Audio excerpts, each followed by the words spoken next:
अभी आपने कहा कि कृष्ण नाम का लेके आपको कोई कष्ट नहीं मिलेगा, राइट? अगर आप कृष्ण के शरण में जाते हैं तो आपको कोई कष्ट नहीं होगा, या जीवन में कोई कष्ट आने वाला है तो कृष्ण खुद हरण कर लेंगे। हमने ये तो नहीं कहा कि कष्ट नहीं आएगा। आपने ये कहा था कि अगर आप कृष्ण नाम लेते हैं तो 100% गारंटी कि अगली योनि आपको इंसान की मिलेगी, मनुष्य का मिल जाए। जी, ये गारंटी कैसे लेते हैं आप? स्वल्पम क्या है? स्वल्पम ही अपी यस्य धर्मस्य त्रायते महतो विहार। भगवान गीता में इसलिए कह रहे हैं कि अगर थोड़ा सा भी आप इस मार्ग में बढ़ेंगे, बड़े से बड़े खतरे से बच जाएंगे, कि कम से कम आपको मनुष्य जीवन तो प्राप्त होगा। शुचि नाम सुमताम गेहे योग भ्रष्ट अभिजायते। तो भगवान गीता में ये कहते हैं अगर आप भक्ति पूरी भी नहीं कर पाते, थोड़ा सा भी कर लेते हैं भक्ति, तो क्या होगा? आपको ब्राह्मण परिवार में जन्म मिल जाएगा, धनी परिवार में जन्म मिल जाएगा, अच्छे घराने में जन्म मिलेगा, और दोबारा भक्ति करने का अवसर प्राप्त होगा। और अगर मैं भक्ति ना करूँ तो?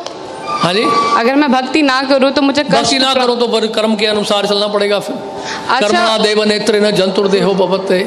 मेरे एक जानने वाले हैं, पिछले 10 साल से वो डिवोटी हैं यहीं के, ठीक है? अभी 6 महीने पहले उनकी फादर की डेथ हुई थी। ओके, तो ये कृष्ण भगवान ने ये जो कष्ट उनको दिया, क्यों दिया? वो तो 10 साल से इनके डिवोटी थे। हमने तो बोला ही नहीं कि आप कृष्ण भक्त बनते तो कष्ट नहीं आएगा, हमने नहीं कहा ये। कल के मैं क्लास में गई थी, नहीं, हमने नहीं कहा ये कि कृष्ण भक्ति अगर करेगा कोई कष्ट नहीं आएगा।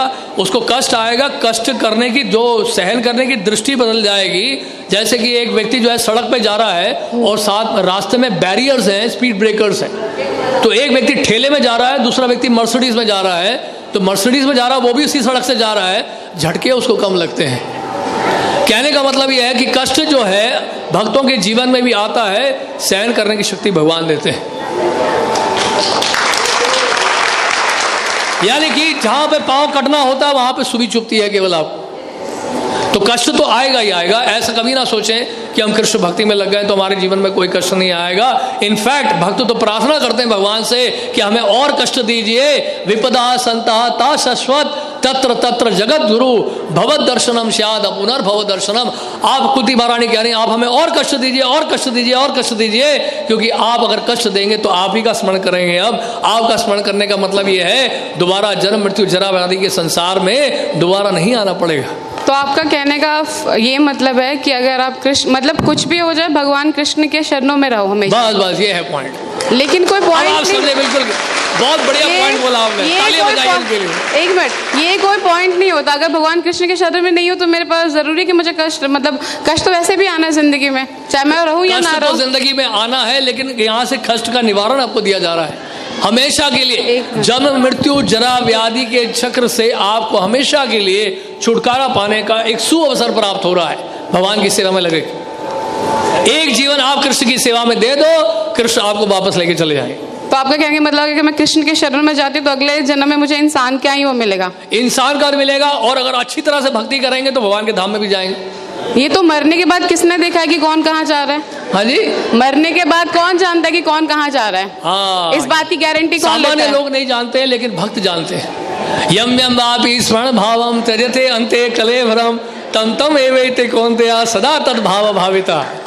अंत काल में जिसका भी आप स्मरण करेंगे उस तरह का शरीर आपको मिलेगा। भगवान गीता में कह रहे हैं। तो आपके भक्त जानते हैं कि मरने के बाद कौन कहाँ जा रहा है, राइट? हाँ, 100%। तो मैं उन भक्त से मिलना चाहती हूँ एक बार। जरूर मिलेगा, क्योंकि मुझे भी जानना है कि कैसे उनको पता चल रहा है कि मरने के बाद जा रहे हैं। उसके लिए आपको प्रोसेस अप्लाई करना पड़ेगा। जिस तरह से कोई आईआईटी के बारे में जानना चाहता है तो हम उसको क्या बोलेंगे, आईआईटी में पहले एडमिशन तो ले लो,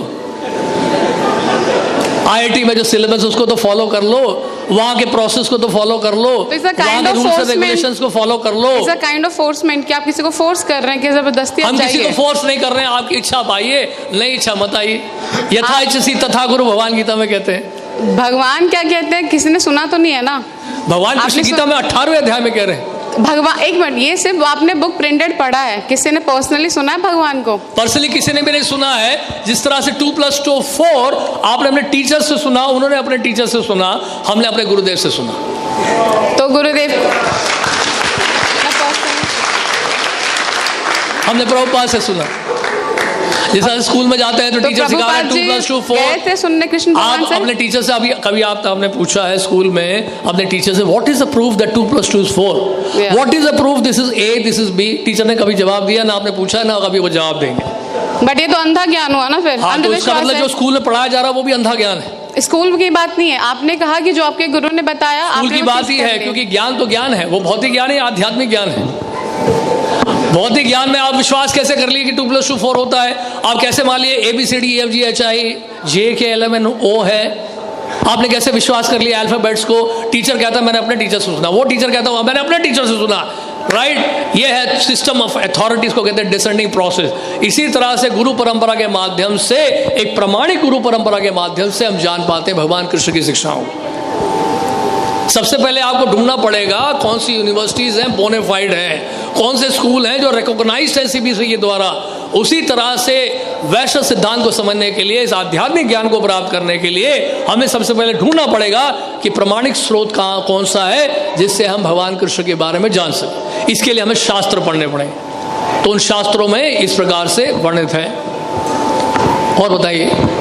बस ठीक है।